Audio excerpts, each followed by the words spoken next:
Hello, everyone. Welcome to Profiling Evil Reacts by Mike King. Last week, we witnessed a little piece of criminal justice history as former police officer Derek Chauvin was sentenced to 22 and a half years behind bars for the death of George Floyd.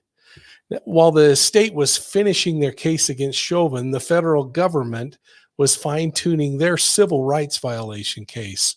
This twist and turn got pretty interesting when Chauvin had a chance to speak to the court during his sentencing, declining, indicating that it could impact other legal matters. Well, take a minute, hit the like and the subscribe button, ring that bell, and indicate that you want the notifications. Now, here's the word on the street. The word is that Derek Chauvin's defense team is talking with federal prosecutors about a plea negotiation, hoping that they can minimize the risk that Chauvin could spend more time in prison than the 22 and a half years he's already been given. Now, the Floyd family is concerned. I think this is pretty compelling. They say, we have been served a life sentence, speaking, of course, of Floyd's death. They, of course, want to see a life sentence for Chauvin. The reality is, though, that Chauvin's defense team is hoping that they can negotiate with federal prosecutors. The issue at hand is whether the feds will agree to have his conviction penalty run concurrent, that's with his present 22 and a half year penalty, or consecutive. It appears that they're also hoping that Chauvin will be ordered to serve his time in a federal prison rather than a state facility. Perhaps this could be justified through safety reasons. But there's a catch.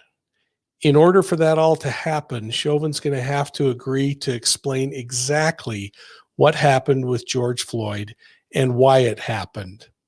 Let's listen to this news report and catch what they have to say about this case.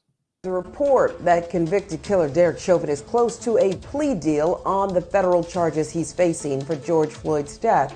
Here to tell us about it is our justice correspondent, Candace Kelly. Good morning, Candace. I feel like, okay, we're going to talk about this possible plea deal and what it might include, but I feel like this is what he was being so cryptic about the other day. Yes? Yeah, absolutely. And this is what we talked about just yesterday, that he was probably being cryptic about this particular plea deal, which really isn't a surprise because if we remember and go back after George Floyd was killed, he started making a plea deal on the federal and state level that just didn't work out. So here he is again. And this was the cryptic message that he was talking about. He just couldn't say anything about it because all of the details haven't been hammered out. They still haven't been hammered out. So we'll have to see what exactly it includes if he goes this way, which he probably will. Yeah, we're going to see about that because, well, the expectation is that the federal sentence, and I think you told us yesterday, would run concurrently with the state sentence. Of course, you got 22 and a half years. But Candace, what determines when the sentences are served back to back?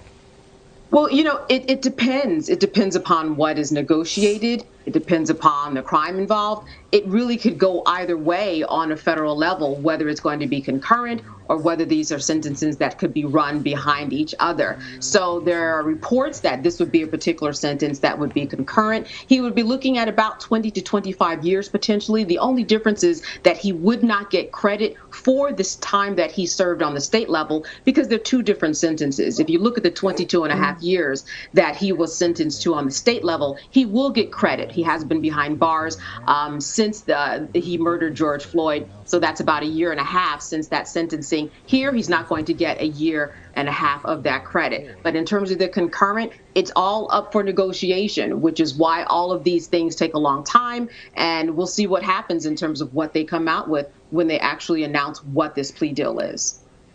Okay, let me see if I can add a little maybe clarity to this. You might be wondering what the difference is between a concurrent and a consecutive sentence.